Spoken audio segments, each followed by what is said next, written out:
DevSecOps, our topic here today. So, a little bit about me. My name is Josh Minthorn. I'm director and co-founder here at Accelino. My background is in IT consulting, and I started on the development side, but really throughout my career, I became exposed to the infrastructure side of things as well, and also then part of the security side, and then as things went on, that also now moved into the cloud. And one of the things that I experienced early on in my career was the lack of automation and the impact that had, but also security, both on the infrastructure side and the app dev side. And the impact that had by not having security involved soon enough. That's really what we're talking about today. It's really what drives DevSecOps. So, really here at Accelino, we take our expertise, we help companies adopt DevSecOps, which for some starts with DevOps, and we really understand the challenges and the changes that are required. We've worked with a lot of companies, and they've gone through and they've made some mistakes. So our goal is to, in working with those companies, right, to help others really avoid some of those mistakes or really make new mistakes, if you will. Mistakes are not bad. It's about learning. We need to go through those things. But what we do is help to maybe guide and avoid some of those pitfalls while still teaching. That's a big part of everything that we do with customers is our mentoring model and that upskilling piece. But really more importantly, we want to share our knowledge and again, that mentoring with organizations that we collaborate with. Now, if you haven't already listened to part one in our series, right, what we did is we talked about, the benefits of DevSecOps and what is DevSecOps. I'm going to circle back to that, but let's come here to the end real quick. So we're always thinking about going from the current state to the future state. So what do we want to do? What is the goal? Well, we want to increase our speed and the rate of delivery. We want to reduce the expense associated with delivery. That expense is not just how much does it cost to code. What about fixing defects? What about things being scanned and then there's security issues and those security issues not being addressed, or security issues being found in an upper environment, right? For every environment, further up the environment, all the way out into production, the more expensive it becomes to address those issues. We want to have security and monitoring and deployment checks from beginning to end. And we want to make sure that all of IT supports open and transparent communication from development to operations and security. We want to have security by design and the ability to measure. Measure is key. We've got to know, and we're going to talk about this, we've got to know where we're starting. We've got to know as changes are being made, what is the impact to that, but also as things are running and going, what are the things that are being found? Right, those metrics. That gives great insight into what changes are being made and the progress that's being made. The other thing we want to do is we want to increase the recovery speed by decreasing troubleshooting time. And then what we want to do is improve security through automation. We talk about things like CI/CD and immutable infrastructure. Now, we're not going to get down into the really technical weeds today because DevSecOps covers a plethora of things. Really what this is about, how do you really start adopting DevSecOps? Part of this too is that the technical pieces are really going to be somewhat the same for everybody, but also somewhat different. Everybody's journey is a little bit different. Everybody's needs are a little bit different.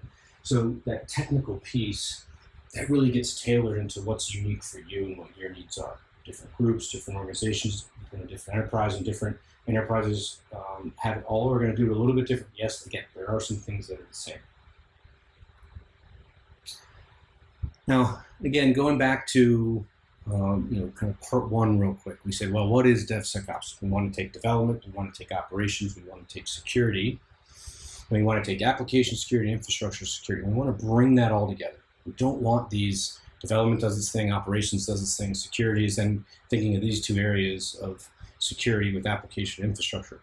We want everybody to come together, we want everybody to be thinking about that. And so that means that there's now a focus on the security during the building and running of software.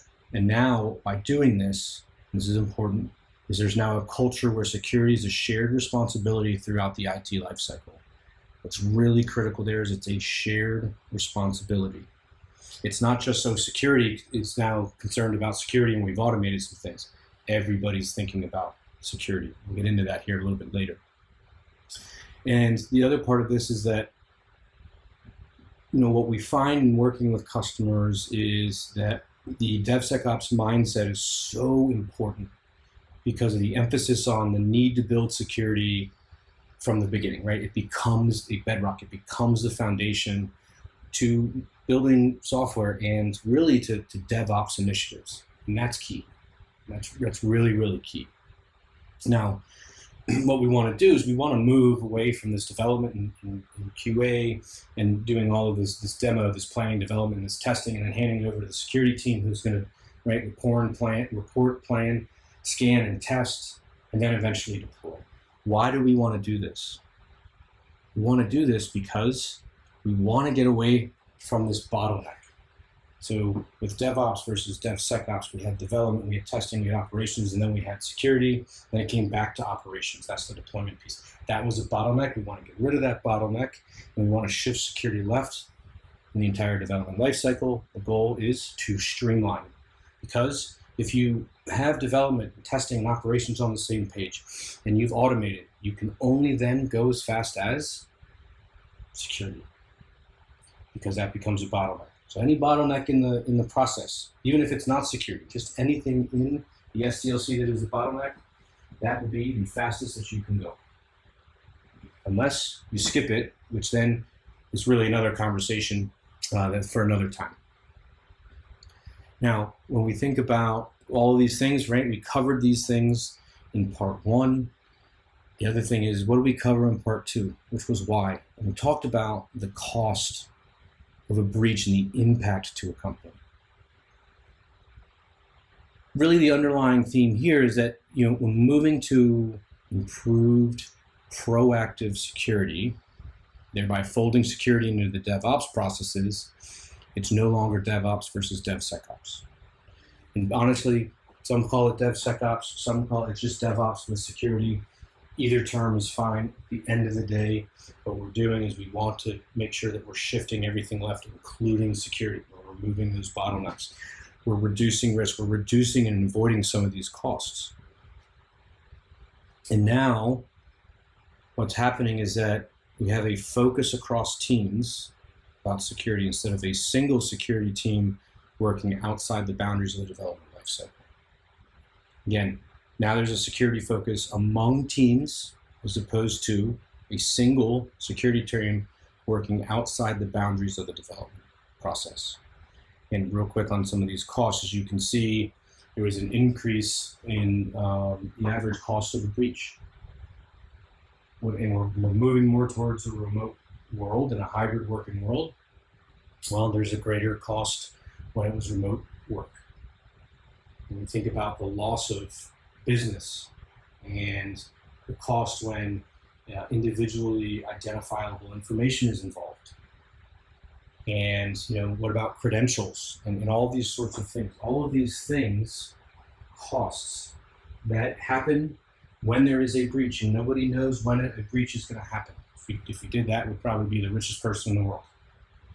But we can do things to avoid these, so that we reduce the cost when there is a potential breach, but also some of these breaches can be done to avoid the breach from happening in the first place. Again, that's the goal of DevOps with security or DevSecOps. So now we get into the meat of today, which is how. Okay, well, first, a couple of things. One, what are we going to start to do? This guides us. We're going to start to focus on security at the beginning, not at the end, not at the middle, at the beginning and throughout. We're going to work to increase quality and security with speed. We're going to leverage automation to reduce vulnerabilities and increase coverage. And we're going to encourage to build security into everything. These are some pillars that we're going to be going through. These are the things that need to kind of stick into our mind. Says, how are we going to go about this? Now, we're going to get into a little bit more of a methodical way to do this. But at the end, this is what we're doing. Security at the beginning, use automation, increase quality and security with speed. we're going to encourage to build security into everything. How do we promote that? How do we guide and do that? How do we adopt that? And that's what we're talking about here today. Now, a couple of fundamentals. One, we know about shifting left. We talked about improved proactive security. Get a little more tactical, things like accelerated patching. That can be on the application level. That can also be the infrastructure level. That's a big key when we think of DevSecOps. Automation compatibility, okay? You need to have automation built into the modern development and release cycle. That's for infrastructure and applications, and security has to be a part of that. And we need to have a repeatable adaptive process. What does this mean? We need to be able to apply security consistently and at scale. So again, automation, security at the beginning, we're going to increase speed, we're going to, in security, we're going to reduce the time it takes to address things, to find things, and to release things. We want to make sure that it's now proactive security. We're going to work to do this at scale. Okay, so 4 main things we're going to talk about here today. Education, learning, adopting a model and a framework, standardizing processes, and standardizing tooling. Now, things don't necessarily happen one at a time. They happen together. One doesn't happen and then stop. They all continuously happen. You start to adopt DevOps with security, DevSecOps. It is a journey, and you're always on it. Because things are changing, threats are changing, methodologies, down to technologies, how the business operates, which may change how the processes are done. Those things need to continue to be moving and maturing. I'm going to talk about that piece as well. So first, let's kind of, I almost like to say the elephant in the room, which is educate, okay? Development operations, basically non-security teams, need to work with the security team around education. And here's why I say that. What we typically see is the security teams, right, they're focusing on security. They do not typically have experience and therefore understanding, not in a bad way, around the development life cycle and what happens. They're focused on security. They want to do things and say, we need this from a security standpoint. And really, if we extract what that means, security teams, they're actually acting as educators and advisors, right? They're running scans, they're providing information, they're providing material and other things to say, we've gone through this infrastructure, we have gone through this application and the code, and here are the security vulnerabilities that we've found. It is up to you to have those things fixed, but hey, we're letting you know that these things are here. And the things that you want to release and run things on and do things with, hey, we have found these things. Here's why these are of concern. The issues that are found. Here's the risk that it potentially provides. Right? Again, they're educating, they're advising. And at the end of the day, they're looking out for the business and IT's self-interest, just like everybody else. Now, the thing is, would a development team want to address security before they've done the work, while they're doing the work, or afterwards? And here's the thing. I remember back in the days when I was doing development, and a lot of people that are still doing development, and we hear about these, all hands on deck. And what I mean by that is something is found in production, and it's not good. Now everybody has to stop what they're doing and now turn their focus to this, all hands on deck. That's really disruptive. Necessary, but disruptive. also potentially avoidable. So when we think about everybody that's involved in that, would they rather do things before they ever get to that all hands on deck, or would they rather do it afterwards? I think everybody's going to say they'd rather do it and never try to get to that all hands on deck, because that literally means that it was missed or it's too late, and so many other things now get interrupted. Now, this is not just a one-way street with, just educating. Security needs to educate. Security also needs to be educated. We consistently see that on the development side of things, they need to educate security on what's going on, the development practices, what's the life cycle like, what's going on, how does this work, and the build and everything, so they understand the process. And here, this is where the security team is going to be learning and understanding. And really, one thing that's really important with this, and we see it all the time, is that when this doesn't happen, we see that there's a lot of friction between kind of the dev and operations team, primarily dev and security.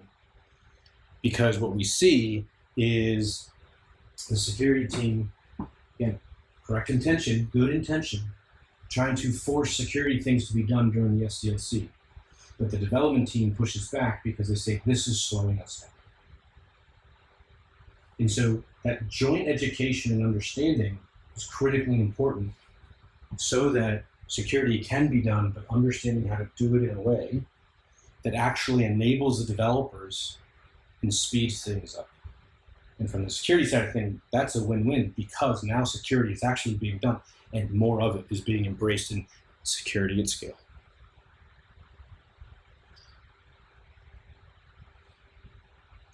The key thing here is there must be a joint understanding and agreement on the processes and the tools. Right? You're going to keep hearing that. We're going to keep talking through that. So the big thing here is, again, educating each other and understanding, and now working together as opposed to working separately. We've got to get away from working separately. Okay, what's the second thing we need to start to do? Well, we need to start to think about processes and things. Now, I say processes because we see this all the time. A very, very, very common pitfall that we see that needs to really try to be avoided, when looking at DevSecOps or DevOps, is making it about a set of tools. And we see time and time again where customers are looking at a set of tools and they're thinking, if I do this, this, and this to do these things around DevOps and security or DevSecOps, then we're good. But the problem is that that's a lot of times the cart before the horse. And so really, if you think about it, DevOps, DevSecOps, what we're doing is we're solving challenges using practices based on principles. This is where we start to get into a little bit of a framework. We've got to think through that. Okay, so we've got these principles, for example, automate. We want to eliminate risk early. We want to eliminate or waste. Those inform our practices, automated testing, automated deployments, for instance, a standardized DevOps ecosystem, things like value stream mapping. You use those practices now to resolve your challenges. Things like this manual testing, processes, and deployments, manual releases. Maybe there's no integrated tools architecture, there's no traceability, or there's waste in the existing processes. One of the things we do working with customers is we have our principles, and there's more, this is just an example, okay, and there's some practices. We actually work to say, what are the challenges? And we start to line these things up in this mapping exercise so that we can really have it so that everybody is guided by these things, understanding here are the challenges. This is where you start to build out your roadmap and defining things and ranking things and prioritizing things based on your team or the groups or the organization. Again, not everybody's journey is exactly the same. So everybody might have the same challenges, but it might be that the challenges are in a different order because of different priority and importance. There's a different way to go about it. And that's part of the thing of going through this and making sure that it's not a one size fits all. Now, obviously there's this piece as we've just talked about, but the other piece is that we want to really work to combat the mistake around making it about tooling. And so with there, what we do is we work with customers, and we do this because we've seen it be successful. And I'll be honest with you, we early on have seen it. We're trying to implement, DevOps, DevSecOps. It can be done, but it's harder. It takes longer. There's more friction at times, things like that. We want to really shorten things and actually give, as they say, kind of a ramp in a direction, if you will. And so the way that we do that is we implement a maturity model. And we measure across multiple dimensions, and across those dimensions we measure at different levels. And this really does two really very important things. What this does is it creates a clear path for teams to use and adopt DevSecOps. And it allows for measuring where teams are to guide where improvement should be made. DevOps with security, DevSecOps, it's not an instant thing, it is a journey. And every team's going to be a little bit different in every organization. But at least there's now a ramp to get there and to guide. And that can change a little bit over time. As we like to say, what you may consider, let's say, a level 3 across one particular area, now, maybe next year, that's a level 2. So the maturity has changed. That's okay. But it's about trying to get everybody focused and going in the right direction. So what we do is 5 dimensions: build and deployment, culture and organization, implementation, information gathering, test and verification. Now within these, there's kind of sub-dimensions, if you will, that really get much more granular. And what we do is we measure across those. We measure the different levels, and we work with customers. There's kind of a baseline that we start with. But then what it is that we start to modify these things, and then we start to get into how do you measure these things. And again, this creates that roadmap. And that education needs to be happening. We're not talking about tools quite yet. We're just talking about a framework to start to get everybody pointed in the right direction and to start to get measured as well. And that's the other key thing. To be able to adopt this, how to really do DevSecOps, there's got to be a direction for everybody.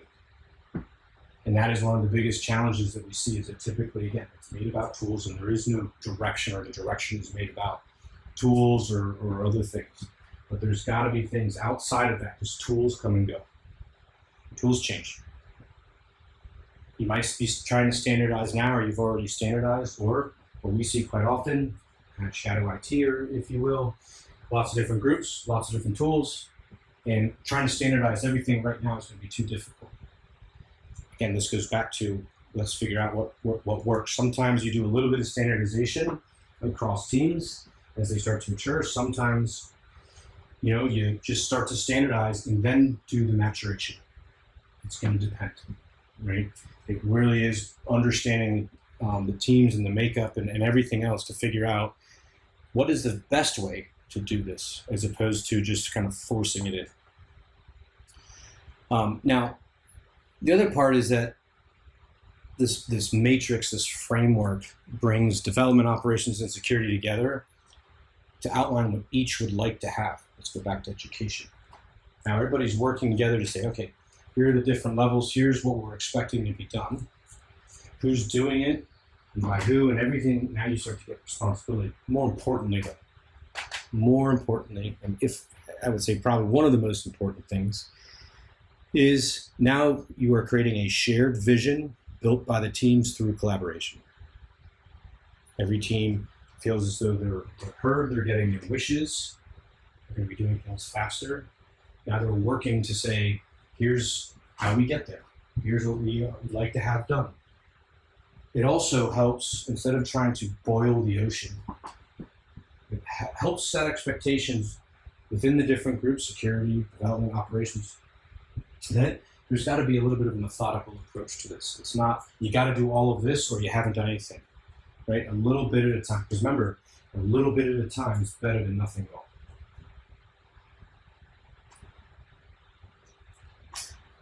Now that we have those expectations, now we measure how we can progress. Again, we avoid boiling the ocean. And these are mistakes that we see time and time again. So we want to, again, accelerate that adoption, clear expectations. And we do that by going through this, and we therefore reduce confusion and complexity. Right? Again, this gives you an idea of how you measure across teams. And you set up and you've got to collect metrics and you start to do this. But again, shared vision, collaboration, everybody's working through it. Now, what's next? Okay, education. We've got this matrix. We're starting to define that. We're working together. How we're going to do things. What else do we need to be doing in conjunction with all of this? The next piece is, what's the process? Just what's the process? And we typically see that there are two types of processes. There's the application-focused side and there's the infrastructure side of things. A lot of times DevSecOps is focused on the app side. It needs to be focused on application and infrastructure. When an application is running, where can there be security issues? The application code itself, how things are configured, even the infrastructure. Or if you've got an application talking to a database, how are the credentials being stored and communicated? There's communication there. There's multiple levels and pieces of security. So you need to go through and do those things. Now, this just gives a quick example of you're building an application, and let's say potentially you're provisioning, depending if you have immutable infrastructure or what have you, and then you've got maybe app servers, you got database servers, and you got those things configured, you got things deployed on it. But then there's also, as an application is going, you may not have immutable infrastructure that you're standing up and tearing down all the time. But there is going to be infrastructure that also lives and breathes. And that needs to be managed as well. So you've got two different processes. Right?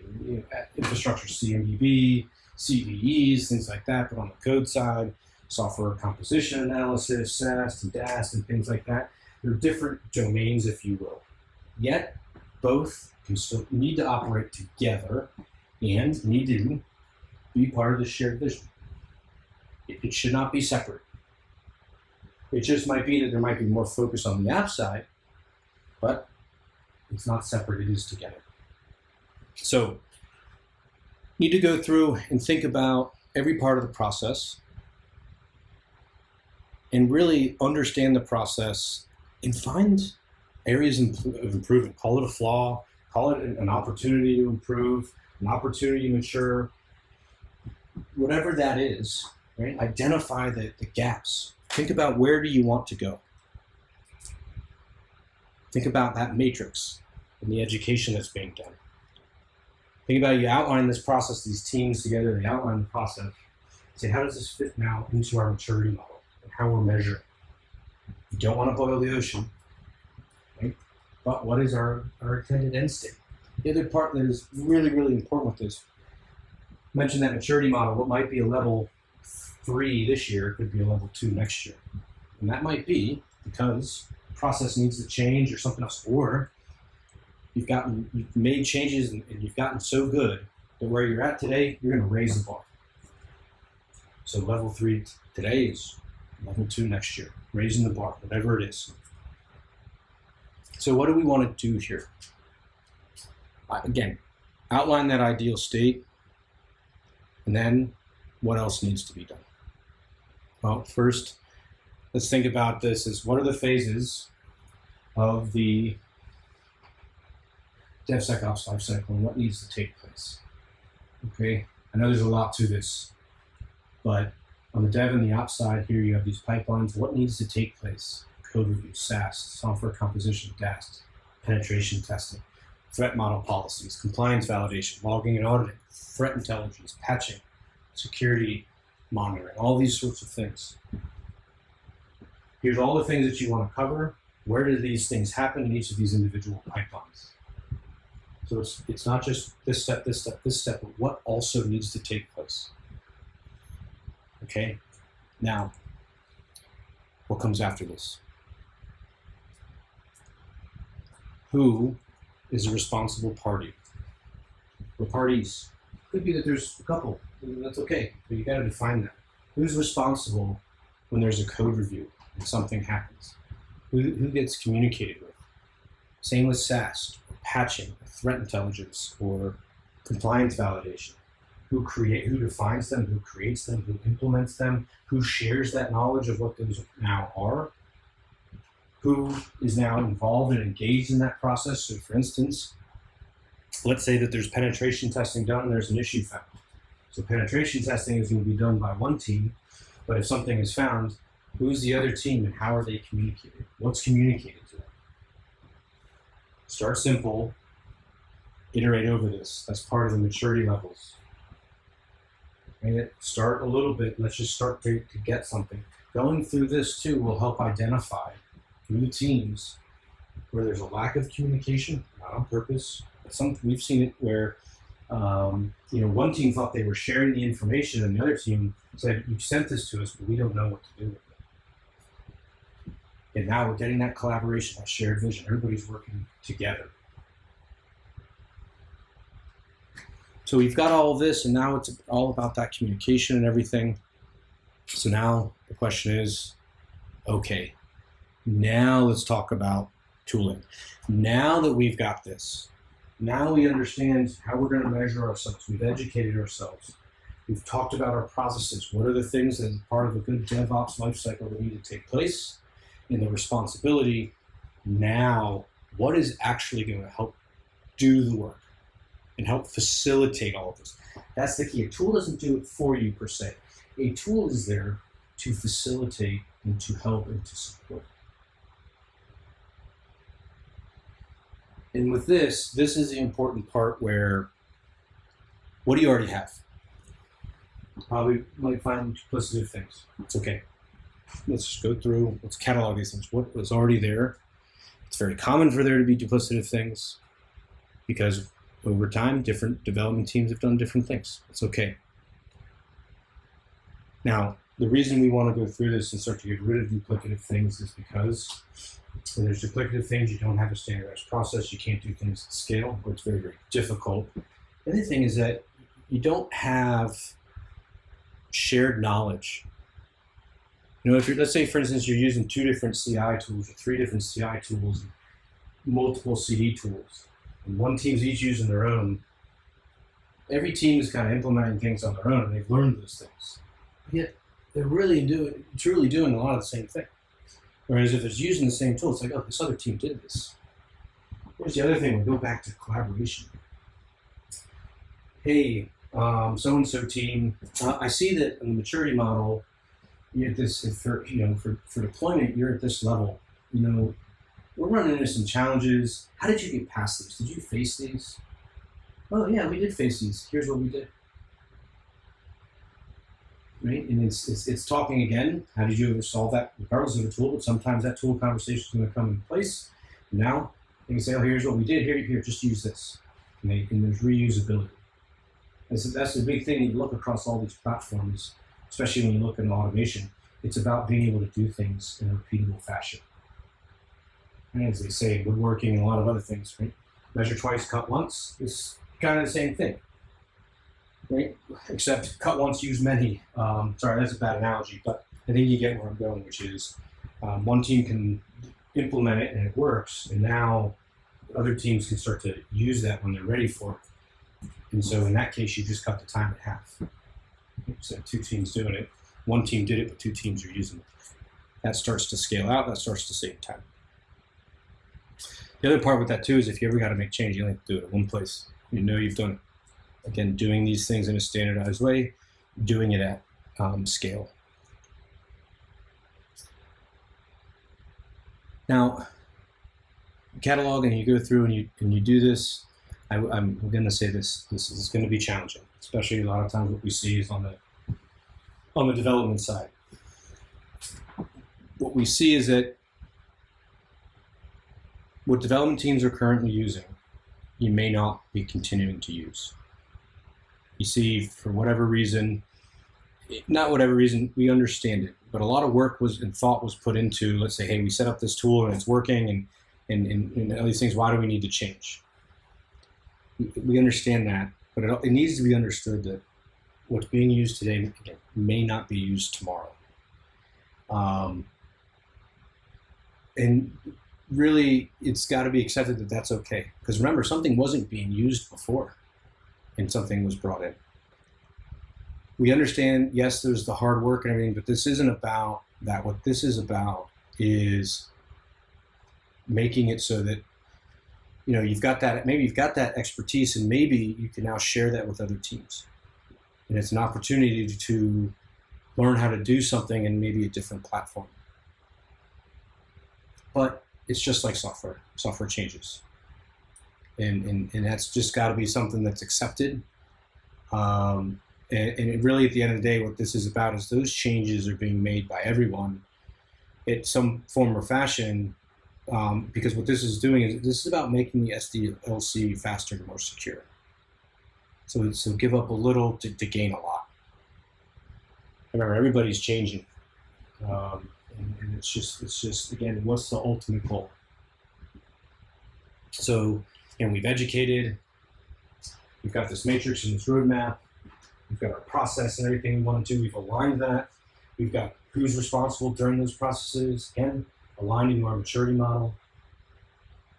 We're going to be measuring. Now we figure out what we're using. We're going to start to standardize. So we've got our ingredients now. Okay.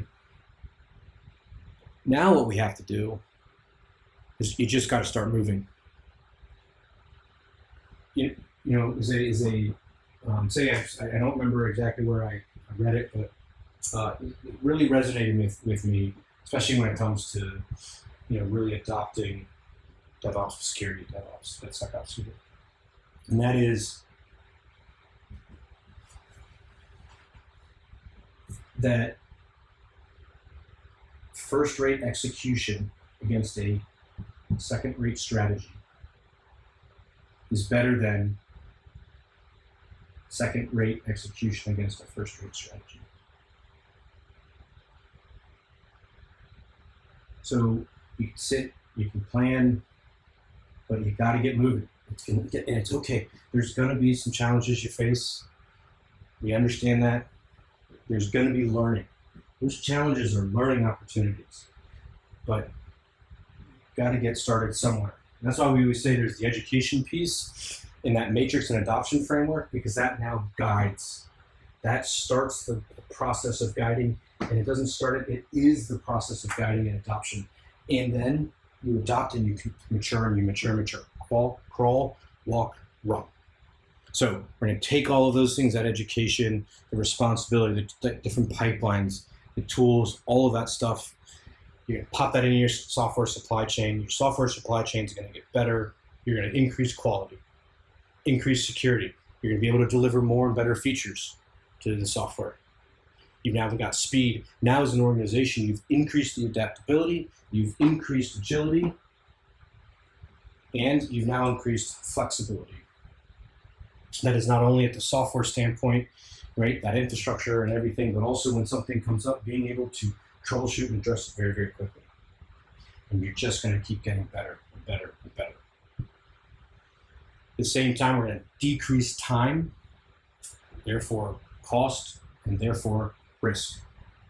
So what we're trying to do is get that automation. We're trying to really move towards removing the manual pieces. There's the collaboration, there's the communication and everything. And what do we have happening? We go from this kind of sequential DevSecOps to DevOps, and we're really now going to this concurrent DevOps, and it's got the security. It's faster, it's very visible, it's governed, right? Standardized processes, we're doing it at scale, everybody's talking, communicating, shared vision. You've got that maturity model, you see where everybody's kind of measured. And measured isn't the greatest term, because a lot of times we think of, oh, how are you measuring in comparison to somebody else? Like who's better than this? This isn't about that. What this is really about, it's almost like a game of golf, right? What is your score? Yes, you're playing others, but really what is your score? So where are you at and what are you looking to do to get to that next level? And maybe there's others that have gotten past or at that next level or even further, and you can work with them to figure out how they overcame some challenges. So we've got better collaboration. Security, right? We're shifting that to the left, we're moving it further to the left, move. So now we're empowering people to act, giving them the things that they need to do in a process, understanding who's responsible and how things are communicated, because you are empowered to act. With that empowerment and that act comes greater responsibility. So there's greater accountability. So now we've got full accountability with all the teams. We've got embedded security. What are we doing? We're moving right along. We're measured. We're known. Not only, again, in that framework, but also when we're going through and doing security, what's the quality of software? What are the number of issues that have been found and addressed? We have that at any given time. So the thing is, as we start to wrap up here, is, we think about the learning. It needs to really be understood and embraced. Mistakes are not mistakes. They're areas of learning. And, I talked about this in a podcast that I did. I mentioned Formula One. I'm a big fan of racing and everything.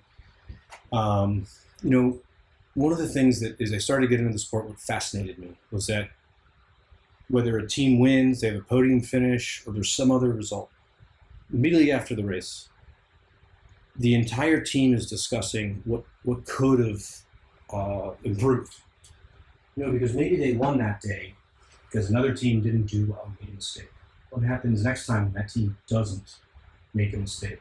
Or what happens next time with somebody else who maybe finished a little bit further behind, didn't make a mistake, but they come and they bring a better setup and they're more prepared. Right? So they're constantly looking at how can we get better. The result of the race of that day was only for that day. How do they make sure that the next one and the next one and the next one is better? And it's always about improving. And it is a team effort. It's not on the driver. It's not on the race engineer. It's everybody coming together with their different perspectives. So again, that continual learning is done across all teams. And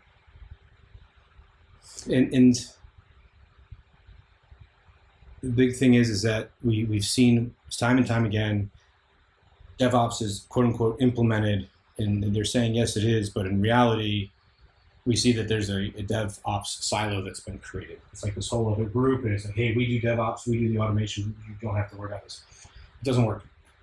We see that, yes, some things have improved, but we've seen that there's lack of collaboration, and it's really just kind of repeating the sins of having the silos that we want to break down with just a different group, right? So we want to get away from that.